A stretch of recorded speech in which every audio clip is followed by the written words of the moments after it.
Hi, CistReactZ, how you doing? Did you know that 70% of you guys are not subscribed? Also, did you know that I am living in those 70%'s walls right now, and if you want me to stop, you'll hit that subscribe button? What is up, you awesome kisters? It's CistReactZ, guys. Today we are reacting to Game Theory FNAF The Ultimate Timeline. So make sure you guys hit that like button, subscribe to Game Theory, and comment down below, and let's get into this bot. Today we end the torment. Another Game Theory. Books, 11 games, and the torment. Whole year. How many times have we heard the word "the end" from him? The Ultimate FNAF Timeline is finally complete. The words "the end" don't mean the end with MATPAT. Now all we have to do is put this story of tragedy, jealousy, and loss back together.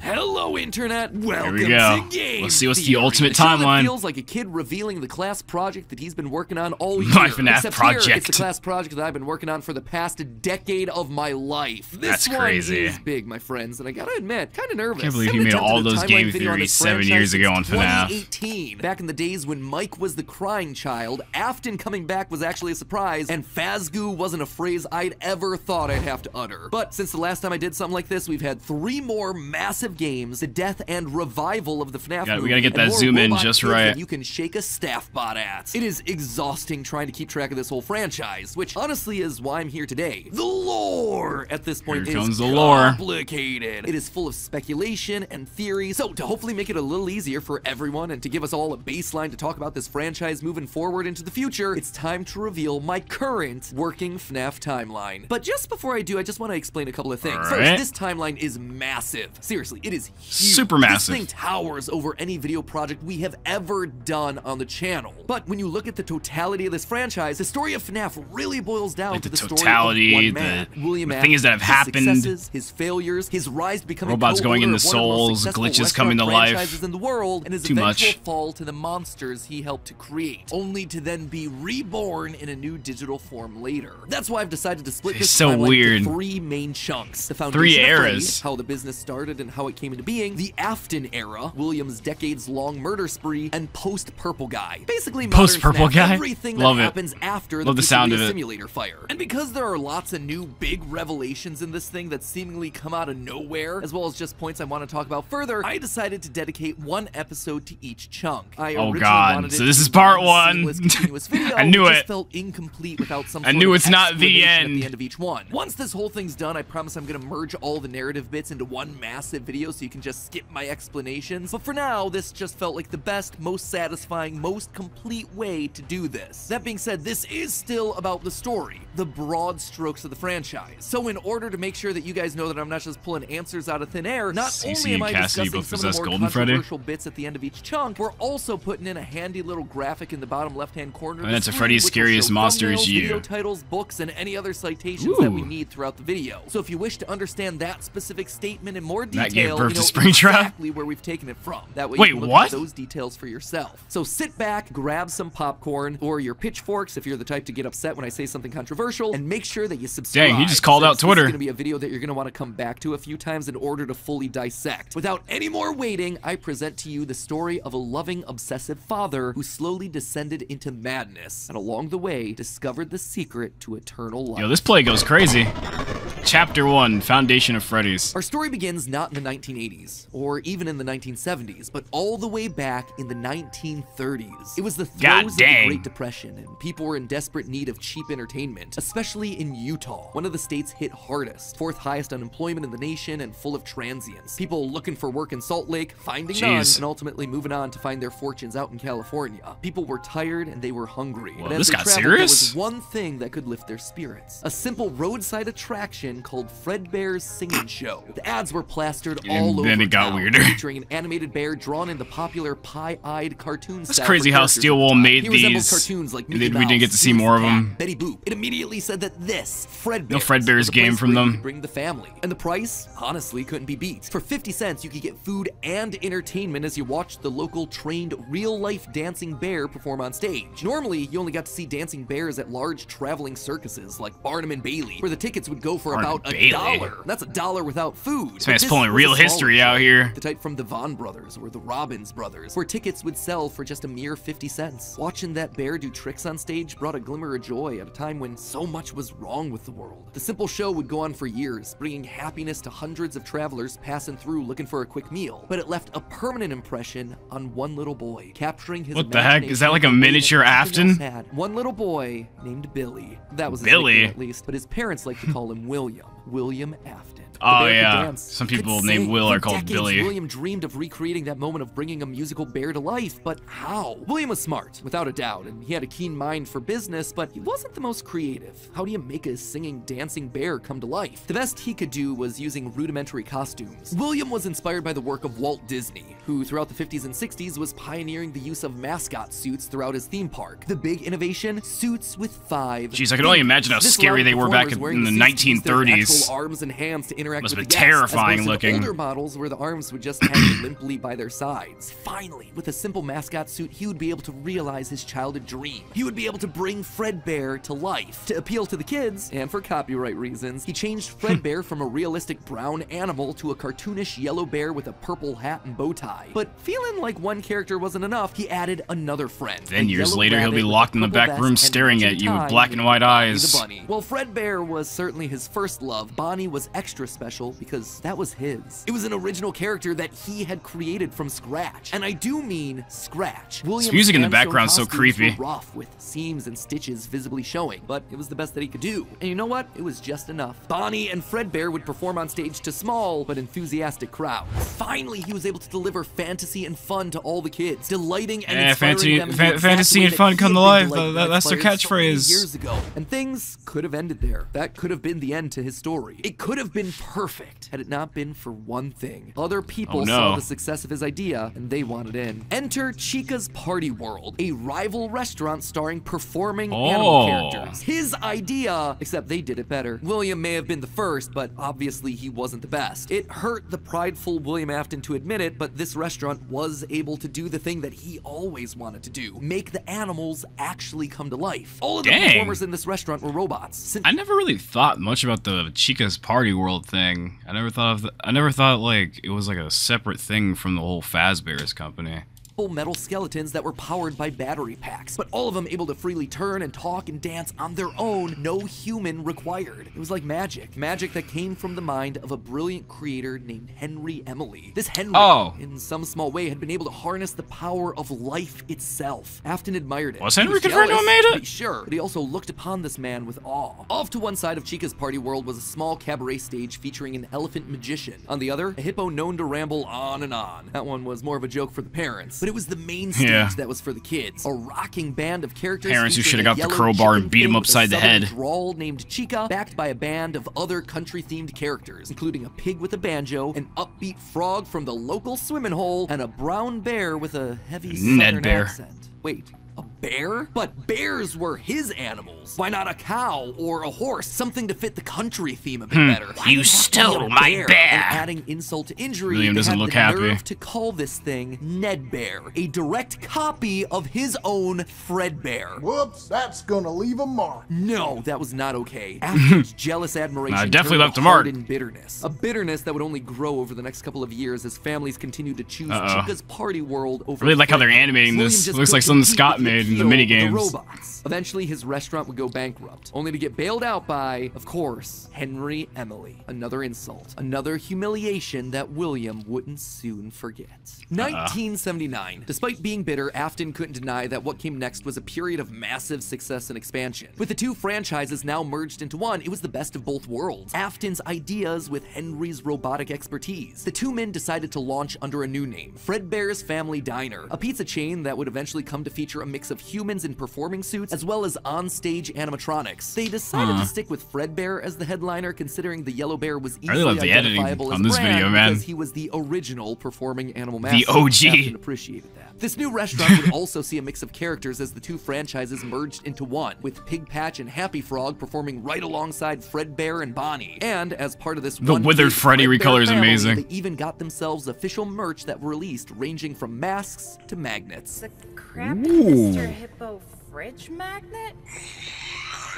sorry, Gregory. That's it. No, Gregory should have apologized after that. The that was messed up. Some characters was just mediocre, so they faded away look, into it's me. dumpster, storage units, and retro budget tech stores of lost nostalgia, waiting for their chance to step back into the limelight if and when a headliner went out of commission. Others, though, would fare much better, like a new Pirate Fox, as well as a blue guitar-playing variant of the yellow Bonnie Bunny. Ultimately, the franchise would get so big, it would spawn its own cartoon show, Fredbear and Friends. Business was booming. In the end, Fredbear and Bonnie's popularity would be so strong that they would be able to support the Fredbear's Family Diner franchise all on their own, while also spinning off a new sister location dedicated to their friends. In 1983, Freddy Fazbear's Pizza launched, giving a dedicated home to all this new supporting cast of characters. Chica the Chicken, Bonnie the Blue Bunny, Foxy the Pirate, and of course the headliner, a brown Freddy Fazbear. Business was good, and Afton was happy, mostly. It did bother him that the one original character that he created, the one that he himself played, Golden Bonnie, got passed over for inclusion in that cartoon show. The only character in the roster of regulars to get ignored for the show, but other than that, things were going smoothly. Because if MATPAT's trying to tell me that this man... He had a thriving business, and best of all, he was able to... If MATPAT's really going to try to tell me this man...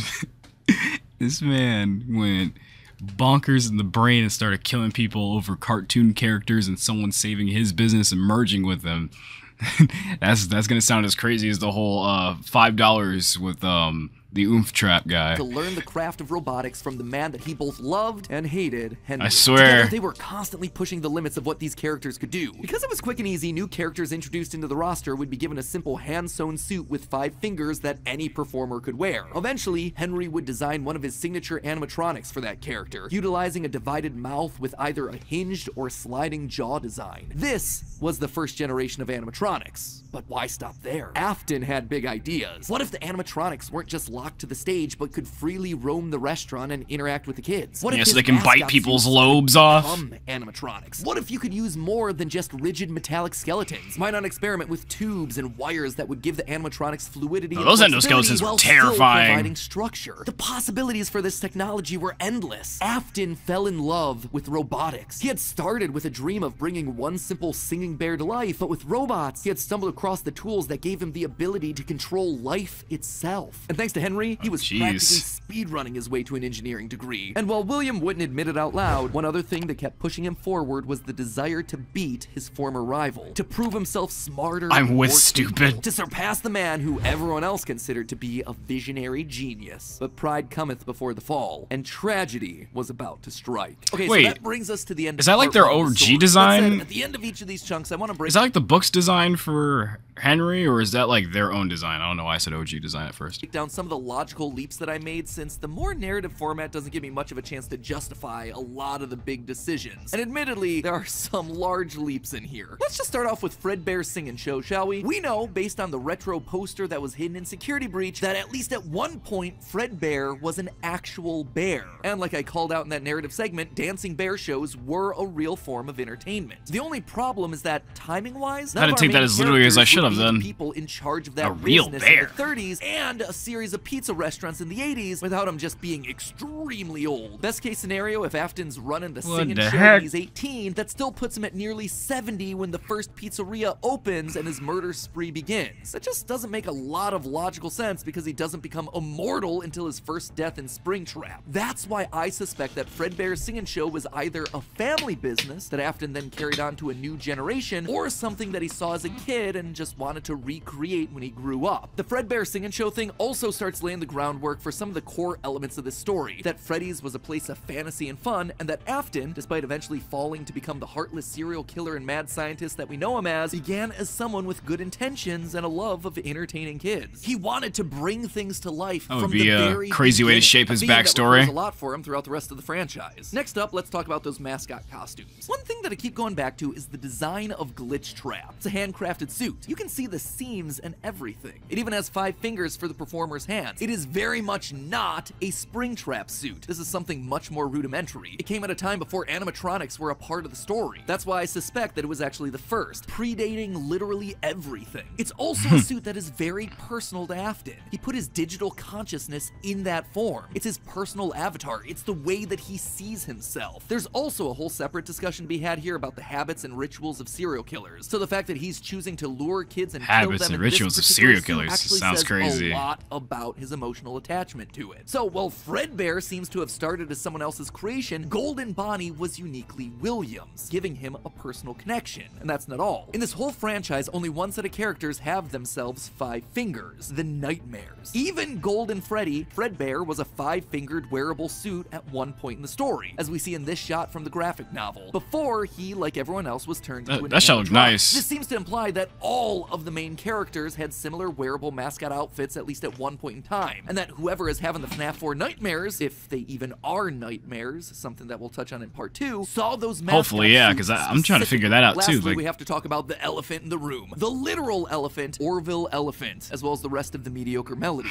For a while now, I've suspected that the mediocre melodies played a much more important role in the story than just being a bunch more animatronics to fill out the roster. Especially Nedbear, which is just so suspiciously close to Fredbear. And yet, there are 2 key details that we're gonna have to justify with any mediocre melodies mention. One, they're very rudimentary with external battery packs, implying that they come very early in the timeline. And 2, we know that at minimum, battery packs next to him does eventually become an official member of the extended Freddyverse. But if these things are supposed to be cheap, generic rip-offs, why would you be trying to rip off yourself? Original character What? do not You would steal. be stealing someone else's ideas. So if Afton created Fredbear, there would have to be some rival franchise. The only other person who would likely be ripping him off, Henry. We've talked extensively about how the mediocre melodies Property are of clearly Henry Henry's Embley. design aesthetic. So it just has to be him. I don't think Henry's doing this maliciously. He doesn't strike me as the type. He was likely building the robots at the orders of someone else that was running a rival restaurant franchise. But that's enough motivation to start Afton down a path of jealous rivalry, but also begrudging admiration. I mean, seeing as how he As the freed Freddy his Files daughter Ultimate from Edition a says, it's immortal important to revisit the beginning of Henry trap. and William's relationship. Yeah, he seems So like a here we good go. guy. I think this is where it begins. Also, this is future MATPAT here coming back to add this one in. Seems like the recently released character encyclopedia has backed up all of this speculation. I've had this timeline written for about a month now, but I've also been holding off. I still have to see take a what look at that wrenches book. This character encyclopedia might throw into I it. don't know if And you on guys this read that book in the particular point, I gotta comments. say, Is it good? It seems like we might actually have nailed it. They actively call out the suspicious similarities to the main Fredbear crew. Quote from one of the pages: Nedbear looks like an imitation, altered just enough to avoid copyright issues. I don't know about you, but that seems to imply that we were right on the money. Knowing all of this, at one point the franchises had to have merged. That's really the only way that you get Mr. Hippo from the rival franchise as part of the Fazbear crew. This also mirrors a lot of what happened in the real-life history of Chuck E. Cheese, with 2 rival restaurants, each with their own casts of characters, merging to become one unified It really sounds like we brand. should have got some type of game to explain this. There's so much the books are telling us that the games aren't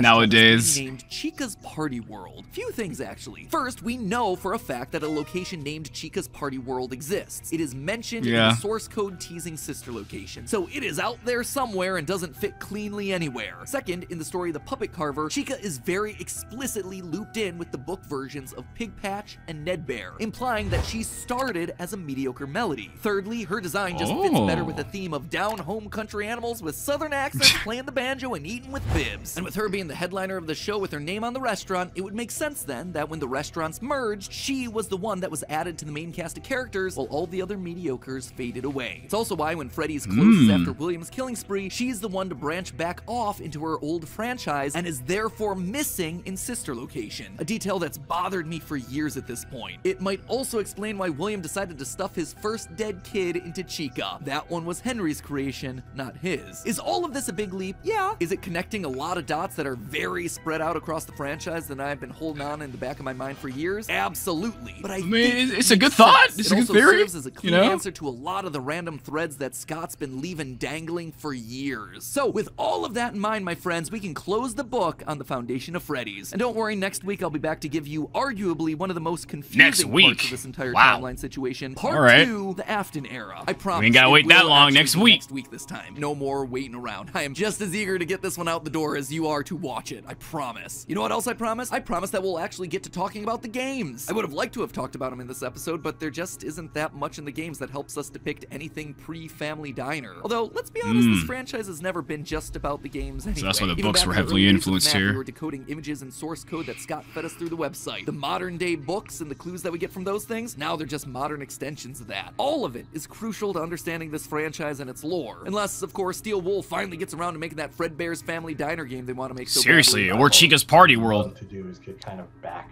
to, I have no clue if we'll ever be able to do this, but getting back to kind of like the origin of like Fazbear Entertainment, or the origin of, And then getting like a game that feels like one of the old ones that came out 7 years ago. I hope that this start to the timeline helps to fill in some of those 2D gaps. look Except around share and part 2 stuff. with you next week. I wouldn't If you mind haven't going back to subscribed that. And rang the bell, make sure you do it now so you're notified when that part drops. I cannot wait to... Alright, I guess that's the end of this video then. If you guys want me to react to MATPAT's part 2 of this video, make sure you guys smack that like button, comment down below, subscribe for more to Comic History today.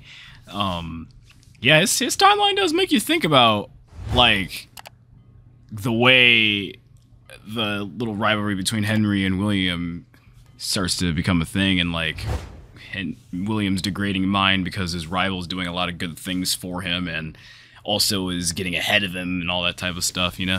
So, I don't know. It kind of sounds like a good theory to me. Let me know what it sounds like to you guys in the comments.